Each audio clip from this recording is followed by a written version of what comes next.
Bush Babies, c'est l'histoire entremêlée de 3 personnages. D'abord, à la photo numéro 2, il y a Marty, le chasseur anesthésiste américain originaire du Dakota du Nord et sa grosse femme Sue et leur fusil, qui ont choisi de venir chasser l'éléphant pour leur été 2016 au Zimbabwe. Et au vu des interdictions d'exportation de trophées d'éléphants aux États-Unis à ce moment-là, ce qui n'est plus le cas aujourd'hui avec Trump, Marty et Sue avaient choisi de chasser un éléphant sans défense qui leur coûtait moins cher. Un éléphant sans défense, ça vaut 5 000 $. Un éléphant avec défense à chasser, ça vaut 30 000 $.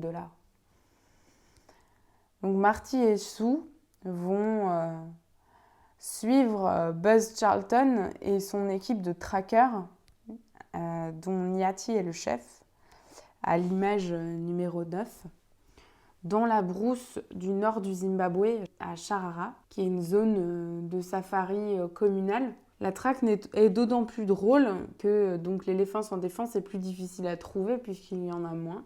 Pendant 8 jours, les trackers vont repérer au sol des traces d'éléphants plus ou moins récentes et suivre à travers la brousse, les épines et les arbres, ces traces, parfois perdre la trace, parfois retrouver de nouveaux éléphants et finalement arriver en confrontation avec les éléphants, comme à l'image numéro 15. Donc la traque est longue, on les suit. Au passage, Marty déniche un bushbuck, qui est en fait la traduction d'un gibbe harnaché qui pour lui va faire un bon tapis, donc il décide de l'abattre en route. Ça va lui coûter 2 500 $ de plus, mais comme depuis 4 ou 5 jours, il n'a toujours pas appuyé sur la gâchette, il se sent un peu impatient et donc descend ce petit gibbe harnaché à la fin de la journée et on le retrouve à l'image numéro 17. Il finit par trouver son éléphant le 8e jour. C'est une éléphante âgée de 60 ans. Pour surprendre les éléphants et se trouver suffisamment prêt pour pouvoir les chasser, l'équipe et Marty tentent de suivre les traces et finalement de contourner selon le sens du vent. Donc grâce à un petit pot de cendre de maponie, qui est l'arbre local, qu'ils mettent au vent, ils réussissent à déterminer où va le vent et donc d'aller à contre-vent à la rencontre des éléphants. Ils finissent en fait très très près de cette femelle et de son troupeau et se mettent en joue, déterminent qu'elle n'a pas de bébé et finalement Marty tire et la tue directement. On peut remarquer qu'en fait il n'a pas du tout raté son coup parce que l'éléphante est tombée directement assise. Ça veut dire qu'elle a été tuée sur le coup, comme on la voit là à l'image numéro 35. Finalement, l'éléphant de Marty va être dépioté. On va garder la viande, bien sûr. La trompe sera donnée à un chef du village voisin. La peau sera également donnée et la moitié de la viande sera donnée aux trackers, l'autre moitié au peuple qui entoure, les communautés qui entourent l'endroit où il a été chassé. On utilisera ensuite la tête de l'éléphant pour l'enterrer sous terre et servir d'appât pour chasser la hyène. L'autre personnage de cette série Bush Babies, c'est le braconnier. La seule chose qui différencie Marty du braconnier, finalement, c'est la légalité, et la légalité, c'est l'argent. Le braconnier, c'est Blaise. Blaise est un chasseur tracker baka de la forêt du sud du Cameroun, dans le parc naturel de Bumbabek. Lui, il a appris de ses ancêtres et de ses origines comment chasser l'éléphant à l'arbalète. Les Bakas sont les populations des forêts d'Afrique centrale, notamment au Cameroun. Ils ont été chassés des forêts pour créer les parcs nationaux et d'autres exploitations forestières, évidemment.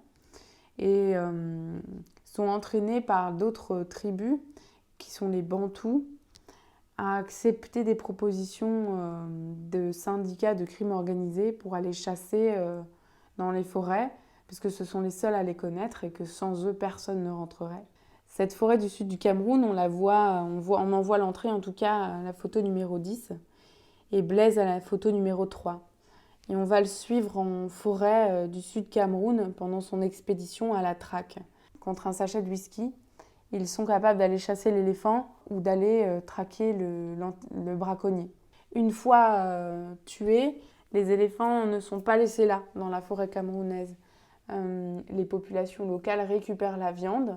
La viande est de brousse est donc expédiée dans les capitales, comme ici à Yaoundé à la photo 49, où elles sont vendues sur les marchés. Et le troisième personnage de cette série est en fait l'anti-braconnier. Lui, il va à la traque de chasseurs illégaux. Il est payé pour assurer la population à abattre du chasseur légal. L'équipe est composée de 6 personnes, dont une seule personne qui possède une arme. Le parc national de Boumba-Bek est en fait entouré de la Boumba et de la Bek, qui sont deux très très grands cours d'eau qu'il est très difficile de traverser. Pour entrer dans le parc, il faut les traverser à l'aide d'une pirogue. Les braconniers le font et les anti-braconniers sont obligés de le faire. On les voit décharger cette pirogue à la photo numéro 5. C'est un moment très périlleux parce qu'il faut partir pour une expédition de 10 jours à la traque d'anti-braconniers avec les vivres, les tentes et traverser la Boumba sur une petite pirogue en bois. Et puis on prend la pirogue avec Mango Fire qui est le piroguier qu'on découvre à la photo numéro 8.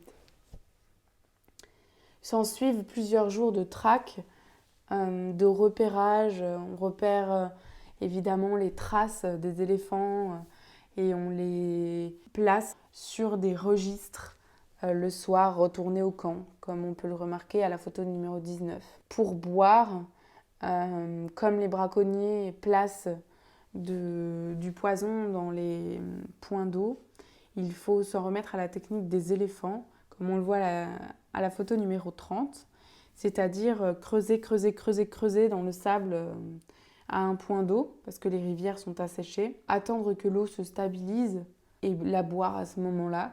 Au bout de plusieurs jours de traque, l'équipe finit par tomber sur un campement de braconniers que les braconniers viennent de quitter à la photo numéro 46. Ils donc décident de casser le campement et de continuer à suivre la trace. On trouve aussi des restes de 2 singes qui ont été tués là pour que les équipes de braconniers se sustentent, ce qui est déjà un crime en soi. Finalement, l'équipe d'anti-braconniers sous-armée n'arrivera jamais à rattraper dans ce parc gigantesque les braconniers, mais on peut observer certaines saisies de pointes d'ivoire au sortir des parcs à la photo numéro 48. Le plus gros problème en fait de ce braconnage et de ce marché noir du trafic d'ivoire est en fait la corruption qui gangrène à toutes les étapes le système camerounais. Et on découvre une lettre de menace à la photo numéro 52 qui a été adressée à l'un de ces rangers dans le parc national de Boumba-Bek qui avait fait une saisie d'ivoire aux côtés du préfet de police de Mouloundou. C'est pour vous montrer à quel point cette corruption et le trafic d'ivoire gangrènent toutes les étapes politiques de ce pays et des pays qui les entourent.